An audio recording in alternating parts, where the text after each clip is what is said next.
Hello everyone, আজ চলো তোমাদেরকে একটা আমার চরম ব্যস্ত দিনের কাহিনী শেয়ার করি। তো যাই হোক, সকাল আর নেই, হয়ে গেছে এটা দুপুর। আজকের বাড়িতে লক্ষ্মী পুজো, তার জন্য সকাল থেকে অনেক কাজ কাম। তো তারপরে দেখো দুপুরবেলা খাওয়া দাওয়া করে আমি বাসন কোসন মেজে নিয়ে একটু দিয়ে দিয়েছিলাম আলপনা। খুব একটা কিন্তু পারি না, আর আমার হাতের কাজ অত ভালোও না, যেটুকু পেরেছি নামমাত্রই দিয়েছি দেখো। আর এই আলপনাগুলো দিয়েছিলাম হচ্ছে ফেব্রিক কালার দিয়ে, খড়ি মাটি দিয়ে দিইনি।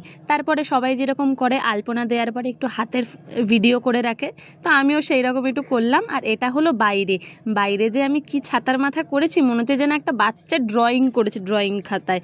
তো যাই হোক, মোটামুটি সুন্দর দেখতে লাগছিল লাল সাদার কম্বিনেশনে।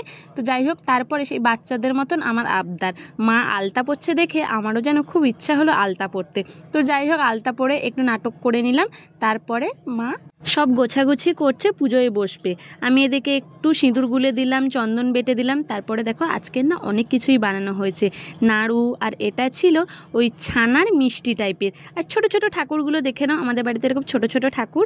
তো যাই হোক, আজকের বাড়িতে এত যে ফল মিষ্টি, এই লক্ষ্মী পুজো যাওয়ার 2-1 দিন পরে পর্যন্ত লক্ষ্মী পুজোর ছোঁয়াটা থেকে যাবে।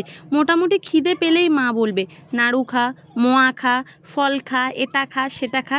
তো দেখতেই পাচ্ছ ঠাকুরের ভোগের জন্য অনেক কিছু ভোগ টোগ দেওয়া হয়েছে। আর আমাদের বাড়ির নিয়ম না, চিড়েটা দিতেই হবে। তো যাই হোক, চিড়ের সাথে দেখো বাদাম টাদাম অনেক কিছু দিয়ে দিয়েছে। এদিকে ফল কাটাও হয়ে গেছে। মোটামুটি অনেক রকমের ফল ছিল, যেটুকু পেরেছি অল্প অল্প করে ভিডিও করে রেখেছি। আর নারকেলের নাড়ুগুলো যে এত স্বাদ, এত ভালো, কি আর বলবো। তার মধ্যে সন্দেশও এনেছিল অনেক রকমের। এই যে এই নাড়ু আর পায়েসও মা কিন্তু বানিয়েছিল, নাড়ু টাড়ু এগুলো সব মাই বানিয়েছে। আমি এগুলো লবডঙ্কা, আমি এগুলো কিছুই পারি না বললে চলে। তারপরে দেখো ঠাকুর ঘর টটগুলো মা সুন্দর করে সাজিয়ে নিয়েছে। আর আজকের আমি লক্ষ্মীর পাঁচালি পড়েছিলাম মোটামুটি। তো ব্যাস।